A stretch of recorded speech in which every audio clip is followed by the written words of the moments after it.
Good evening everyone. நாம் இப்போ IPL matches reviews தான் பார்த்துட்ருக்கோம். இப்போ வரைக்குமே 47 மேட்ச்க்கான ரிவ்யூ பார்த்துருக்கோம். இது வந்துட்டு 48வது match, Chennai super kings versus Delhi Capitals.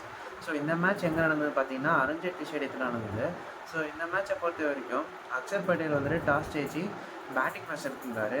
ஆக்சுவலாக இது வந்துட்டு ஒரு பவுலிங் ஃப்ரெண்ட்லி பிச்சு. ஃபஸ்ட்டு பவுல் பண்ணியிருந்தா கொஞ்சம் ஈஸியாக இருந்திருக்கும் டெல்லி கேபிட்டல்ஸ்க்கு. ஆனால் அவங்க எப்போ பவுலிங் பண்ணணுமோ அப்போ பேட்டிங் ஆடுறாங்க. ஸோ பேட்டிங் ஃபஸ்ட்டே எடுத்து அவங்க வந்துட்டு அவங்களால 155 தான் அடிக்க முடிஞ்சது.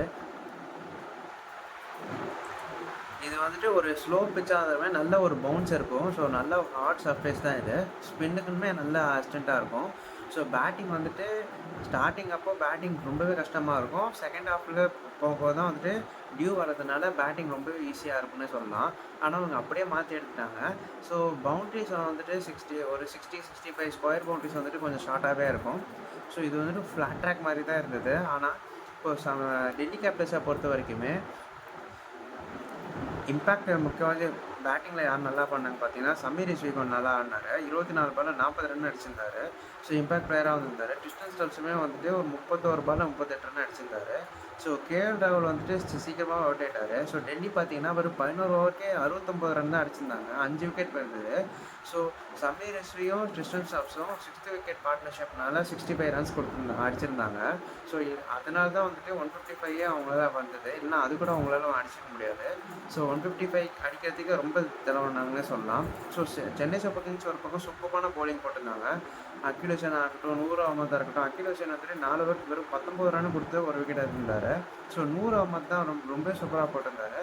3 ஓவருக்கு 22 ரன் கொடுத்து 2 விக்கெட் எடுத்திருந்தார். குர்ஜப்னீத்துமே தலா ஒரு விக்கெட் எடுத்திருந்தாங்க. ஸோ ஸ்பின் பார்ட்னர்ஷிப் பார்த்தீங்கன்னா வந்துட்டு வெறும் 7 ஓவருக்கு 41 ரன் தான் கொடுத்துருந்தாங்க. 3 விக்கெட் எடுத்திருந்தாங்க. ஸோ அதனாலே பார்த்தீங்கன்னா டெல்லி கேபிட்டல்ஸால் அந்தளவுக்கு நல்ல ஒரு ஸ்கோரை அடிக்க முடியல. இது வந்து ஆக்சுவலாக 180+ அடிக்க வேண்டிய பிச்சு இது. 155க்கே வந்துட்டு அவுட் ஆகிட்டாங்க. ஸோ அதனால் பார்த்தீங்கன்னா சஞ்சு சாம்சன் சேசிங் பொறுத்த வரைக்குமே சஞ்சு சாம்சன் ரொம்ப சூப்பராக ஆடினார். ஆங்கர் இன்னிங்ஸ் ப்ளஸ் ஆக்சிலேட்டர் இன்னிங்ஸ்னே சொல்லலாம். ரொம்பவே நல்லா ஆடினார். 52 பாலில் 87 ரன் அடிச்சிருந்தாரு. Not out. ரொம்பவே சூப்பராக ஆடினார். ஸோ ருத்ராஜ் கெய்க்வாடு சீக்கிரமாக அவுட் ஆகிட்டார். ஸோ சிஎஸ்கே வந்துட்டு ஸ்டார்டிங்கில் கொஞ்சம் விக்கெட் போயிருந்தாலுமே சஞ்சு சாம்சனும் நல்ல கார்த்திக் சர்மாவும் கொஞ்சம் நல்லா ஆடினார். கார்த்திக் சர்மா ஸ்லோ இன்னிங்ஸ் ஆடினாலுமே 31 பாலில் 41 ரன் அடிச்சிருந்தாரு. So 3rd wicket partnership Sanju சாம்சனுக்கும் கார்த்திக் சர்மாவுக்கும் 93 ரன் பார்ட்னர்ஷிப் வந்தது. ஸோ அதுதான் வந்துட்டு மேட்ச் ஜெயிக்கவே காரணமாக இருந்தது.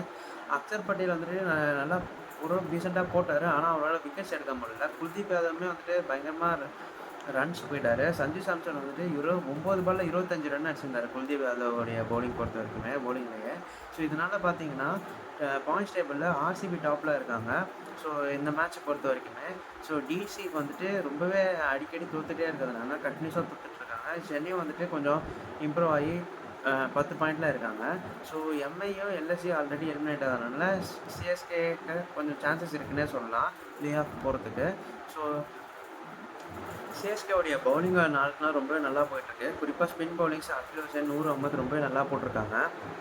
சஞ்சு சாம்சன் ஸ்டார்டிங்கில் கொஞ்சம் லைட்டாக பால் அலைஞ்சாலுமே ரொம்பவே சூப்பராக ஆடினார். மேட்ச் வின்னிங் நாக்கு 87 ரன்ஸு ரொம்பவே சூப்பராக ஆடினார். ஸோ இது வந்துட்டு கிட்டத்தட்ட 195 ஸ்ட்ரைக் ரேட்டில் ஆடினார் சஞ்சு சாம்சன். பயங்கரமாக ஆடினார். ஸோ இதனாலேயே வந்துட்டு சஞ்சு சாம்சன் மட்டுமே கிட்டத்தட்ட தனியாக நின்று ஒரு சென்னை சூப்பர் கிங்ஸ் 3 மேட்ச் ஜெயிச்சு கொடுத்துருக்காரு. ஸோ இதனால் பாயிண்ட்ஸ் டேபிள்லேயுமே சிஎஸ்கே நல்லா இம்ப்ரூவ் ஆகிருக்காங்கன்னே சொல்லலாம். ஸோ அடுத்து என்ன மேட்ச் நடந்தது பார்த்தீங்கன்னா Sunrisers Hyderabad versus Punjab Kings. இது மேட்ச் நம்பர் 49. இந்த மேட்ச் எங்கே நடந்ததுன்னா ஹைதராபாத்தில் ராஜீவ் காந்தி ஸ்டேடியத்தில் நடந்தது. ஸோ இந்த மேட்சை பொறுத்த வரைக்கும் பஞ்சாப் கிங்ஸ் டாஸ் ஜெயிச்சு பவுலிங் ஃபர்ஸ்ட் கொடுத்துருந்தாங்க. ஸோ இதனால் சன்ரைசர்ஸ் பேட்டிங் ஃபர்ஸ்ட்லேயே ரொம்ப குழந்துட்டாங்கன்னே சொல்லலாம். 20 ஓவருக்கு 235 ரன் அடிச்சிருந்தாங்க 4 விக்கெட் இழப்புக்கு. ஸோ ஹைதராபாத் வந்துட்டு எப்போவுமே ஒரு ஃப்ளாட் ட்ராக்காக தான் இருக்கும், பேட்டிங் ஃப்ரெண்ட்லியாக இருக்கும். ஸோ அதை நல்லா யூஸ் பண்ணி ஆவரேஜ் இன்னிங்ஸை ஸ்கோரை விட பயங்கரமாக அடிச்சிட்டாங்க. 235 வந்துட்டு ரொம்ப பெரிய ஸ்கோரு. ஸோ அபிஷேக் சர்மா 22 பாலில் 38 ரன் அடிச்சிருந்தாரு. ஸோ டிராவிஸ் ஹெட்டும் இஷான் கிஷனும் ரொம்பவே சூப்பராக ஆடினாங்க. டிராவிஸ் ஹெட் வந்துட்டு 28 பாலில் 45 ரன்னும், இஷான் கிஷன் 28 பாலில் 40 ரன் அடிச்சிருந்தாங்க. நடுவில் ஹென்ரிக் கிளாசன் பயங்கரமாக ஆடினார். ஹாஃப் செஞ்சுரி 30 பாலில் 55 ரன்னு. நிதிஷ்குமார் ரெட்டியுமே 20 பாலில் 30 ரன் அடிச்சிருந்தாங்க. இதனால் 4 விக்கெட் இழப்புக்கு 20 ஓவரில் 235 ரன் அடிச்சிருந்தாங்க. ஸோ அதுவே வந்துட்டு பஞ்சாபுடைய பேட்டிங் பார்த்தீங்கன்னா, பிரப்சிம்ரன் வந்துட்டு டக்குன்னு அவுட் ஆயிட்டாரு. 17 பால்ல 28 ரன் அடிச்சு அவுட் ஆயிட்டாரு. ஸ்ரேயாஸ் ஐயருமே 15 பால்ல 18 ரன் தான் அடிச்சிருந்தாரு. அவரும் பெரிய இன்னிங்ஸ் தான் இருக்கு. மார்கஸ் ஸ்டோனிக்ஸும் சரி, ஸ்ரேயாஸ் ஐயரும் சரி டக்கு டக்குன்னு அவுட் ஆயிட்டாங்க. ஸோ கூப்பர் கோலின் தான் ரொம்ப சூப்பரா ஆடுனாரு. அவருடைய மெய்டன் செஞ்சுரி T20 செஞ்சுரி 60 பால்ல 107 ரன் அடிச்சிருந்தாரு. 8 4 7 6 அடிச்சிருந்தாரு. நாட் அவுட்ல இருந்தாரு. மார்க்கோ யான்சனுமே வந்துட்டு நாட் அவுட் தான். 16 பால்ல 28 ரன் அடிச்சிருந்தாங்க. ஆனால் அவங்களால சேஸ் பண்ண முடியல. ஸோ ஸ்டார்டிங்கில் ஒரு பிரப்சிம்ரன், ஸ்ரேயாஸ் ஐயர் கொஞ்சம் நல்லா ஒரு இன்னும் கொஞ்சம் 10 ரன் எக்ஸ்ட்ரா அடிச்சிருந்தாங்கன்னா பிபி கேஸால் சேஸ் பண்ணிட முடியும் க்கான சான்சஸ் நிறையவே இருந்தது. ஆனால் வந்துட்டு அவங்க ஸ்டார்டிங்லேயே ரன்ஸை அவங்கள அடிக்க விட்டு டக்குன்னு அவுட் ஆகிட்டதுனால ஸோ பிபிகேஸோடைய கண்டினியூஸ் லாஸ்னே சொல்லலாம். ஸோ எஸ்ஆர்ஹெச்சோடைய பவுலிங் பொறுத்த வரைக்குமே பேட் கமின்ஸ் தான் பிக் ஆஃப் த பவுலரு. 4 ஓவருக்கு அப்புறம் 34 ரன் கொடுத்து 2 விக்கெட் எடுத்திருந்தாரு. சிவம் குமார் ரொம்ப சூப்பராக போட்டிருக்காரு. 4 ஓவர் 42 ரன்னு. அஷ்துபே வந்துட்டு 38 ரன்னு. ஈசன் மணிகா கொஞ்சம் எக்ஸ்பென்சிவ் 4 ஓவருக்கு 48 ரன்னு. நிதிஷ்குமார் ரெட்டி 2 ஓவருக்கு 22 ரன்னு. இவங்க 4 பேருமே தலா ஒவ்வொரு விக்கெட் எடுத்திருந்தாங்க. பஞ்சாபுடைய பவுலிங் பார்த்தீங்கன்னா லாக்கி ஃபெர்கியூசனு 4 ஓவருக்கு 40 ரன்னு ஆனால் ஒரு விக்கெட் எடுத்திருந்தாரு. மார்க் ஆன்சனும் சரி மற்ற எல்லாருமே வந்துட்டு பஞ்சாபில் பொறுத்த வரைக்கும் ஒரு எக்ஸ்பென்சிவாக தான் இருந்தாங்க. மார்க் ஆன்சன் 4 ஓவருக்கு 44 ரன் கொடுத்துருந்தாரு. ஆனால் எந்த விக்கெட்டுமே எடுக்கல. ஹர்ஷ்தீப் சிங் 4 ஓவருக்கு 46 ரன்னு ஒரு விக்கெட்டு. யுசேன் ஜஸ்டாலும் சரி 4 ஓவருக்கு 42 ரன்னு ஒரு விக்கெட்டும். மார்க்கஸ் ஸ்டோயினிஸ் வந்துட்டு 2 ஓவருக்கு 28 ரன்னு கொடுத்துருந்தாரு. எந்த விக்கெட்டுமே எடுக்கல. ஸோ இதனால் பார்த்தீங்கன்னா எஸ்ஆர்ஹெச் வந்துட்டு இந்த மேட்ச்சுக்கு அப்புறம் டாப் ஆஃப் த டேபிள் போயிட்டாங்க. ஸோ பிபிகேஎஸ் வந்துட்டு செகண்ட் பிளேஸில் இருக்காங்க. ஸோ அடுத்து என்ன மேட்ச் நடந்தது பார்த்தீங்கன்னா match number 50 LSC versus RCB. So இந்த மேட்ச் எங்கே நடந்ததுன்னா லக்னோவில் நடந்தது. அடல் பிஹாரி வாஜ்பாய் ஏகனா ஸ்டேடியத்தில் நடந்தது. ஸோ இந்த மேட்சை பொறுத்த வரைக்குமே இது ஒரு ரெயின் கட்டடான மேட்ச்னால வெறும் 19 ஓவர் தான் நடந்தது. ஸோ எல்எஸ்ஜி வந்துட்டு பேட்டிங் ஃபர்ஸ்ட் எடுத்திருந்தாங்க. 19 ஓவரில் 209 ரன் அடிச்சிருந்தாங்க. பயங்கரமாக ஆடினார். மிச்சல் மார்ச் தான் ரொம்ப சூப்பராக ஆடினார். வெறும் 56 பால்ல 111 அடிச்சிருந்தாரு. 8 4 9 6 அடிச்சு பயங்கரமாக ஆடினார். ஸோ இது வந்துட்டு ஸ்லோ அண்ட் கிரிப்பி பிச்சுனால ஸ்டார்டிங்கில் கொஞ்சம் ஈஸியாக அடிச்சிட்டாங்க. என்ன தான் மழை பெஞ்சிருந்தாலுமே அவங்களால டக்குனுங்க மிச்சல் மார்ச்சும் சரி எல்எஸ்சியோடைய பேட்டிங்கும் சரி ரொம்ப நல்லா ஆடிருந்தாங்க சொல்லலாம். ஸோ நிக்கோலஸ் பூரன்மே 23 ஓவரில் 38 ரன் அடிச்சிருந்தாரு. ரிஷப் பாண்ட் வந்து ஒரு சூப்பரான ஒரு கேமியோனே சொல்லலாம். 10 பால்ல 32 ரன் அடிச்சிருந்தாங்க. ஸோ பவர் பிளேலேயே எல்எஸ்சி 68 ரன் அடிச்சிருந்தாங்க. எந்த விக்கெட்டுமே எடுக்கல. ஸோ எல்எஸ்சி வந்துட்டு ஒரு நல்ல ஸ்டார்ட்னே சொல்லலாம். பயங்கரமாக ஆடினாங்க. 20 ஓவருக்கு 209 ரன்னு 3 விக்கெட் தான் எடுத்திருந்தாங்க. ஸோ அதனால வந்துட்டு ஆர்சிபியோடைய பவுலிங் பார்த்தீங்கன்னா கொஞ்சம் வந்துட்டு எக்ஸ்பென்சிவான பவுலிங்ஸாக தான் இருந்தது இந்த மேட்சை பொறுத்த வரைக்குமே. அவங்களால டக்குனு விக்கெட் எடுக்க முடியல. பால் அந்தளவுக்கு ஸ்விங்கும் ஆகலை. ஸோ ஆனால் வந்துட்டு ஆர்சிபி சேஸ் பார்த்தீங்கன்னா 19 ஓவரில் 213 ரன் அடிக்க வேண்டிய நிலைமை இருந்தது. ஸோ விராட் கோலி உடனே டக்குன்னு டக்கில் அவுட் ஆகிட்டார். 0 நாட் ஃபார் 2 பாலில் அவுட் ஆகிட்டார். ஸோ அப்புறம் வந்துட்டு தேவதத் படிக்கல் கொஞ்சம் நல்லா ஆரம்பித்தார். 34 ரன் தான் அவரால் அடிக்க முடிஞ்சது. ஸோ ரஜத் பட்டிடார் தான் ரொம்ப சூப்பராக ஆடினார். 31 பால் 61 ரன் அடிச்சிருந்தாங்க. டிம் டேவிட் இம்பாக்ட் பிளேயராக பயங்கரமாக ஆடினார். 17 பால் 40 ரன் அடிச்சிருந்தாரு. ஸோ குருணால் பாண்டியாவே ஒரு சூப்பரான நாக் ஆடுறாரு. வர பயங்கரமாக ஆடுறாரு. பவுலிங்கும் சரி பேட்டிங்கும் சரி பயங்கரமாக கான்ட்ரிபியூட் பண்ணார். 16 பாலில் 28 ரன் அடிச்சிருந்தாங்க. ஸோ ரொமாரியா ஷெப்பர்டுமே 15 பால் 23 ரன் அடிச்சிருந்தாங்க. ஸோ ஸ்டார்டிங்லேயும் வந்துட்டு ஜேக்கப் பத்தலும் விராட் கோலியும் 9 ரன்ஸ்க்கே 2 விக்கெட் இழந்ததுனால அவங்களால வந்துட்டு ரன்ஸை பின்னாடி பேக்கில் வந்துட்டு இது கேட்சப் பண்ண முடியல. பிரின்ஸ் யாதவ் ஒரு சூப்பரான பவுலிங்கு பயங்கரமாக வந்து பிரின்ஸ் யாதவ் பவுலிங் போடுறாரு. ஒரு சூப்பரான பால் போட்டார் விராட் கோலிக்கு. விராட் கோலி வந்துட்டு டெபோட் ஆகிட்டார். பயங்கரமாக ஒரு ஸ்டெம்பில் நாக் ஆகி பயங்கரமாக இருந்தது. ஸோ ரெஸ்கியூ ஸ்டாண்ட் பார்த்தீங்கன்னா பட்டிடாரும் படிக்கலும் 3rd விக்கெட் பார்ட்னர்ஷிப்பை 95 ரன்ஸ் அடிச்சிருந்தாங்க. ஆனால் அவங்களால வந்துட்டு பெருசாக மேட்சை ஃபினிஷ் பண்ணி கொடுக்க முடியல. ஸோ 95 ரன்ஸ் 3rd விக்கெட் பார்ட்னர்ஷிப்பாக இருந்தாங்க. 13 ஓவரில் 122 ரன்னுக்கு 5 விக்கெட் போயிருந்தது. ஸோ அதனாலேயே வந்துட்டு அவங்களால லாஸ்ட்டில் மேட்ச் கேட்ச் பண்ண முடியல. ஸோ லாஸ்ட்டில் வந்துட்டு பாண்டியாவும் குருணால் பாண்டியாவும் ரொமாரியா ஷெப்பர்டும் கொஞ்சம் ஒரு ஓவர்லேயே 17 ரன் அடிச்சிருந்தாங்க. ஆனால் அப்போவுமே வந்துட்டு 9 ரன் ஷாட்டில் அவங்க தோற்றுட்டாங்க. இதனால் பார்த்தீங்கன்னா ஆர்சிபி வந்துட்டு 3rd பிளேஸில் இருக்காங்க. எல்எஸ்சி 10th பிளேஸில் தான் இருக்காங்க. ஸோ ஆர்சிபியோடைய நெட் ரன் ரேட்டும் கொஞ்சம் அடி வாங்கியிருக்கு இந்த மேட்சை பொறுத்த வரைக்குமே. ஸோ அடுத்து என்ன மேட்ச் நடந்தது பார்த்தீங்கன்னா Kolkata knight riders versus Delhi capitals. So இந்த மேட்ச் எங்கே நடந்ததுன்னா அருண் ஜேட்லி ஸ்டேடியத்தில் நடந்தது.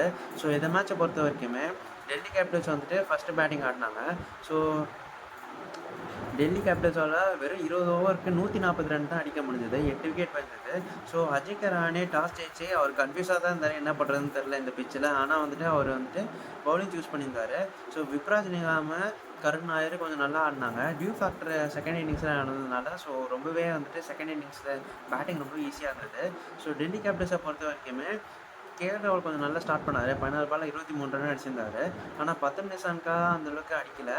ஸோ ராகுல் தான் வந்துட்டு இந்த first player to IPL history to score 1000 runs for 3 different franchise இந்த மேட்ச்சில் வந்துட்டு ரெக்கார்ட் பண்ணிட்டாரு. பிபிகேஎஸ், எல்எஸ்ஜி, இப்போ டெல்லி கேபிட்டல்ஸு. ஸோ பத்தம் நிசான்கா வந்துட்டு கொஞ்சம் நல்லா ஆடினார். 29 பால் 50 ரன் அடிச்சிருந்தாரு. ஆனால் வந்துட்டு அவர் வந்துட்டு டக்குன்னு ஓட்டிட்டார் கொஞ்சம் நேரத்துலேயே. ஸோ இதனால் பார்த்தீங்கன்னா டெல்லி வந்துட்டு 7.5 ஓவர்ஸில் 74 ரன்ஸ் இருந்தாங்க. ஒரு விக்கெட் தான் போயிருந்தது. ஸோ நல்லா ஒரு 220, 230 ரன்ஸ் அடிப்பாங்கன்னு பார்த்தா மிடில் ஓவர்ஸில் பயங்கரமாக கொலாப்ஸ் ஆகிட்டாங்க. ஸோ 10.5 ஓவர்ஸ்லேயே வந்துட்டு 89 ரன்ஸ் ஃபார் 5 விக்கெட்ஸ் போயிருந்தது. ஸோ பயங்கரமான கொலாப்ஸ் இது. வெறும் 11 ரன்னுக்கு 4 விக்கெட் போயிருந்தது. ஸோ அதனால் பார்த்தீங்கன்னா டெல்லி கேபிட்டல்ஸ் வந்துட்டு பயங்கரமான கொலாப்ஸ்னால கேகேஆருடைய பவுலிங் ரொம்பவே நல்லா இருந்தது. சுனில் நாராயண 4 ஓவருக்கு வெறும் 17 ரன் தான் கொடுத்துருந்தாரு, ஒரு விக்கெட் தந்தார். அனுகுல் ராய் வந்துட்டு 4 ஓவருக்கு 26 ரன்னு கொடுத்து 2 விக்கெட் தந்தார். வருண் சக்கரவர்த்தியும் சரி 4 ரொம்ப எக்கனாமிக்கலாக தான் போட்டார், 4 ஓவருக்கு 28 ரன்னும்.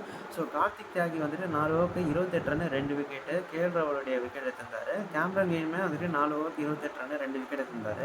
ஸோ இதனால் பார்த்தீங்கன்னா ஸோ கேகேஆர் கொஞ்சம் நானும் நினச்சேன் பிச்சு கொஞ்சம் டஃப்பாக இருந்தது, அதனால் ரொம்ப கஷ்டப்பட்டாங்கன்னு பார்த்தா கேகேஆர் ரொம்ப ஈஸியாக சேஸ் பண்ணிட்டாங்க. 14.2 ஓவர்ஸ்லேயே வந்துட்டு 147 அசால்ட்டாக சேஸ் பண்ணிட்டாங்க.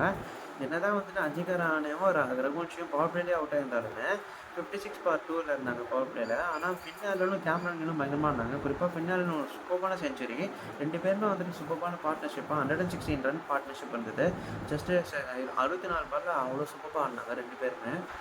ஸோ டெல்லி பவுலர்ஸ்க்கு என்ன பண்ணுறதுனே தெரில. குல்தீப் யாதவும் விக்கெட் எடுக்கலை, விப்ராஜ் நிகாவும் எக்ஸ்பென்சிவாக இருந்தார், விக்கெட்டும் எடுக்கலை. அக்ஷர் பட்டேல் 4 ஓவருக்கு 30 ரன் கொடுத்துருந்தாரு, அண்ட் எந்த விக்கெட்டுமே எடுக்கலை.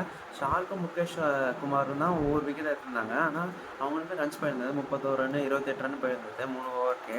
ஸோ இதனால் பார்த்தீங்கன்னா பாயிண்ட்ஸ் டேபிளில் டெல்லி வந்துட்டு கொஞ்சம் டவுனில் போயிட்டாங்க. கேகேஆர் 7th பிளேஸில் இருக்காங்க இந்த மேட்ச்சுக்கு அப்புறமே. ஸோ இதனால் பார்த்தீங்கன்னா கேகேஆருடைய ஹோப் வந்துட்டு இன்னுமே அலைவாக தான் இருக்குது. டெல்லி வந்துட்டு ஆல்மோஸ்ட் எலிமினேட் ஆகிற பொசிஷனில் தான் இருக்காங்க டெல்லி கேபிட்டல்ஸை பொறுத்த வரைக்கும்.